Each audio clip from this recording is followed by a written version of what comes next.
কুফা নগরীতে এক নাস্তিক ছিল, উল্লুকা পাঠা। সে বলে আমি আল্লাহরে মানি না, স্রষ্টা বলতে কিছু নাই। কেউ যদি আমারে বুঝায় দিতে পারে যে স্রষ্টা বলে একজন আছে, আমি তার হাতে বায়াত হয়ে আমি মুসলমান হয়ে যাব। কোন সুবহানাল্লাহ। কুফার লোকেরা বলল, ইনদানা ইমাম ইসমুহু নু'মান ইবনে সাবিত, আমাদের একজন ইমাম সাহেব আছে, নাম নু'মান ইবনে সাবিত।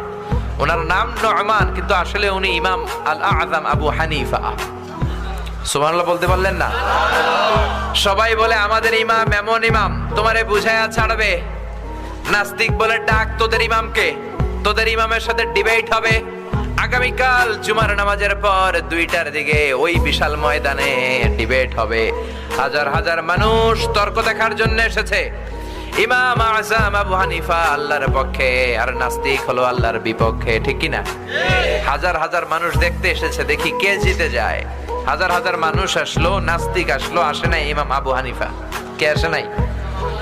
2টা বাজে আসে নাই, 2:30 বাজে আসে না, 3টা আসে না, উনি আসছে 4টার দিকে, 2 ঘন্টা লেট, 2 hours লেট অলরেডি। কয় ঘন্টা লেট?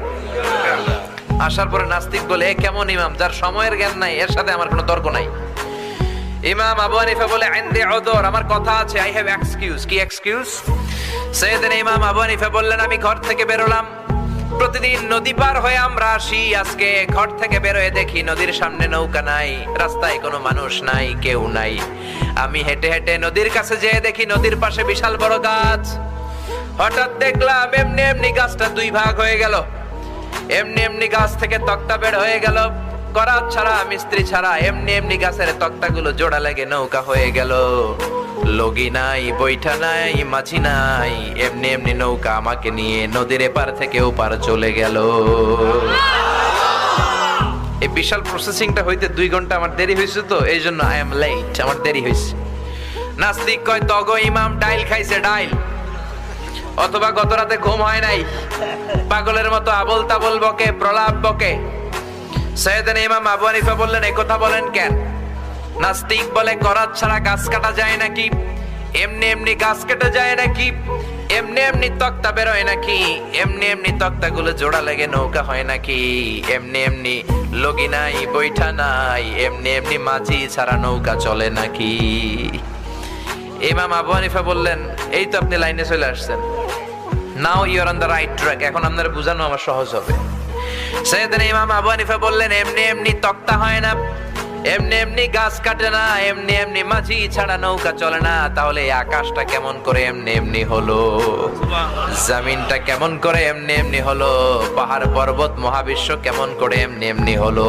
আল্লাহু আকবার। এই যুক্তির সামনে নাস্তিকের আর কোনো যুক্তি নাই। নাস্তিক কয়, তাই তো, আসলেই তো আমি একটা উল্লুকা পাঠা, এতদিন পর্যন্ত আমি এইভাবে চিন্তা করি নাই, আমি তো এরকম ভাবি নাই। ও নু'মান ইবনে সাবিত, ও ইমাম, আসলে আপনি বড় ইমাম, আর আমি তর্কে জড়াতে চাই না। আপনার হাত দেন, আমি আপনার কাছে বায়াত হলাম, আর আমারে আপনি পড়িয়ে দেন লা ইলাহা ইল্লাল্লাহু মুহাম্মাদুর রাসূলুল্লাহ সাল্লাল্লাহু আলাইহি ওয়াসাল্লাম। নাস্তিকদের জন্য এরকম সুন্দর সুন্দর ডোজ এই সূরার ভেতরে দিয়েছে কে? আল্লাহ।